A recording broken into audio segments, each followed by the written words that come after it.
Hey, welcome everyone. It's Saturday, September the 3rd, and this is the wild, weird, and wacky world of the Word. Well, it's really not going to be so weird or wacky. It's more informational than anything. You know, our brothers and sisters of the Jewish faith are celebrating a couple pretty important holidays coming up at the end of this month and into next month, and they're probably ranked as some of the most important of their holidays. And they have their roots in the Older Testament. So I think it's something we should be aware of and also realize that some of the things that they're celebrating, we celebrate too. Now, the thing we also have to recognize is these holidays kind of float around as far as our Julian calendar goes. But in the Hebrew calendar, they're right there. They're set in stone, but the months don't always correspond to each other, okay? That's why, Hanukkah, that's a hard one to nail down because, it happens all over the place. Sometimes it occurs right at Christmas, our Christmas, and sometimes it doesn't. But it's close, close. So what are the two holidays there? Well, the first one that's coming up is Rosh Hashanah. And that's often called the Jewish New Year, but it's not celebrated like we celebrate New Year's by having wild parties and parades and all that kind of stuff. No, it's a much more somber event, and it's associated with the times of harvest. Earlier on, when you look in the scripture in Exodus 12, the people are reflecting on God having saved them from slavery in Egypt, and it was attached to that. The newness of life, new stuff now. We're going to be entering a new promised land, all of that. So, new year, new beginning, new start. There you go. That's where this comes from. But it is a very reflective time.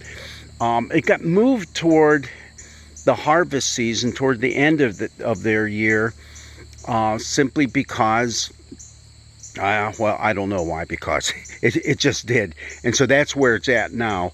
And it's also more closely associated with what we call and have seen in the Older Testament as being the Feast of Trumpets, where the shofar is being blown, the ram's horn, and there's a sacrifice made. And it is a very important holiday for the Jewish people.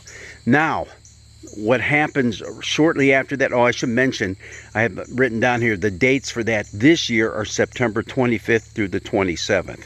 Those are the days that it's being celebrated. And then coming right on the heels of that, on October the 5th, is Yom Kippur, which is probably the most important of all the holidays that they have. It's the Day of Atonement. Now, both of those holidays occur in the same Jewish month. All right, it's the 7th month of their Jewish calendar, Tishri. But again, it kind of floats usually between September and October on our Julian calendar. Now, what about Yom Kippur, Day of Atonement? That was the time, it's recorded in the book of Exodus, where the high priest, it's the only time he was allowed to go back into the Holy of Holies. And after a bunch of ritual washings, this and that, that he would perform, and also some of the other priests around him, then they would take two goats. Yep, two goats. This is kind of weird, okay? But they would kind of draw lots to see which one of those goats lost. That would be the one that was sacrificed on the altar. And then the other one would be taken outside, and symbolically the sins of the people would be laid on the goat, and they give it a little boot, and it'd be kicked out into the wilderness. And this is where it gets a little weirder too, okay? So maybe this is wild, weird, and wacky world of the Word. At that point, if the goat returned, God did not accept the sacrifice of the other goat, and the people's sins were still on them. If the goat didn't return, that meant God had taken away their sins. I really wonder what happened to that other goat. Did it get mauled to death by a wild animal? Most likely, most probably. Or maybe some neighboring tribe of people picked it up and added it to their flock. That would be pretty cool if that's what happened. But anyhow, those two holidays are still celebrated today.